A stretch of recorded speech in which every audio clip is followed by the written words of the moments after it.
Bonjour à tous et à toutes. Donc aujourd'hui, on se retrouve pour une nouvelle chronique. Je viens vous parler aujourd'hui de L'Heure bleue ou La couleur des jours par Annie Petrel-Mathieu aux éditions AEH.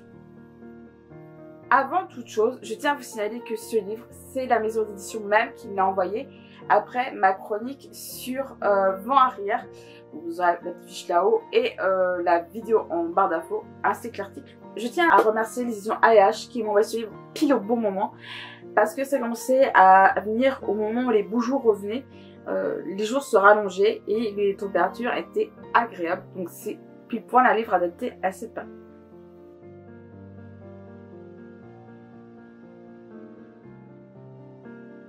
Qu'est-ce que c'est que l'heure bleue mentionné dans le titre? Le résumé mentionne très bien. L'heure bleue correspond à ce moment si particulier où le ciel concentrant soudain tous ses bleus s'éclaire d'un bleu intense avant de basculer dans la nuit. C'est également le nom de la boutique tenue par Lila, une maman célibataire, une maman d'une petite capucine qui a 6 ans. Son conjoint est décédé d'un AVC alors qu'elle était enceinte et donc elle élève sa fille toute seule. Mais dans la même ville où elle vit, donc Saint-Malo, elle a également rencontré Giovanni et Flora, qui sont les propriétaires des jardins de Coppelia, qui sont très importants dans la ville de Lila.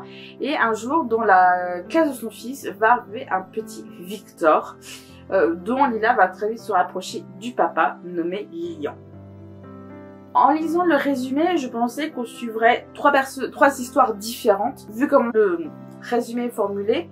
Je pensais qu'on suivait d'un coup Lila, après Giovanni Flora et après Victor et son père.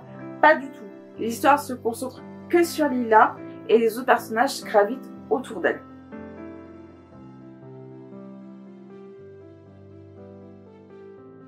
L'histoire de Lila est très touchante parce que il y a une vie qui est partie, celle de son conjoint, mais elle attendait une vie, sa fille.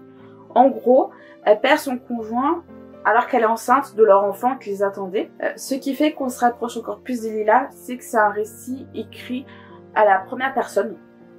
Donc il y a un moment, on est obligé de se reconnaître dans la vie de Lila. Saint-Malo est pour moi le lieu, on va dire idéal, je veux dire presque, de l'histoire parce que les boutiques de Lila et de Giovanni et Flora se trouvent dans la vieille ville. Alors quand on est passé une vieille pierre comme moi, ça parle. Puis évidemment, il y a la notion du port avec l'eau qu'on rapproche beaucoup à la couleur bleue, qui est encore évidemment un élément central de l'intrigue. Alors la couleur bleue est certes un élément très central parce que c'est justement vis-à-vis de la référence à l'heure bleue qui est symbolique pour Lila. Mais également, il y a toute la symbolique liée à des œuvres. Je pense à la période bleue de Picasso.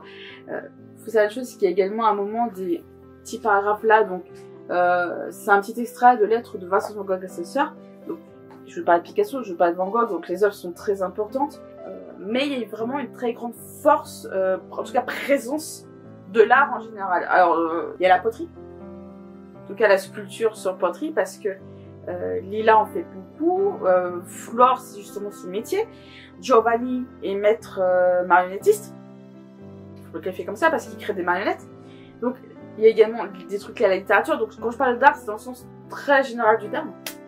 Au-delà de l'heure bleue, l'heure bleue, il y a par exemple des trucs liés aux plantes, des trucs comme ça, et on va beaucoup parler des nuances de teintes de bleu, mais de d'autres couleurs.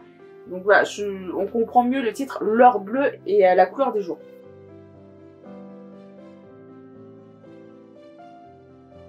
C'est un livre qu'on connaît justement qui est pile dans la période que je vous disais en début de vidéo. Un livre où justement qui se lit fin printemps, voire en été. J'ai lu au mois de mai où il commençait à faire très chaud, très beau. Ça, j'étais dans mon fauteuil avec mon petit plaid.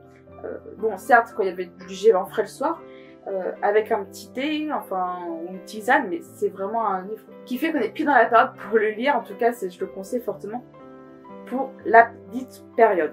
Ma chronique sur L'heure bleue ou La couleur des jours d'Annie Petrel-Mathieu aux éditions AEH est terminée. J'espère qu'elle vous a plu. Vous aurez quand même le site de la maison d'édition en barre d'infos. N'hésitez pas à me dire en commentaire si ce livre vous tente ou pas du tout. Si vous l'avez lu, n'hésitez pas à me dire ce que vous en avez pensé. Et sur ce, je vous dis donc à la prochaine.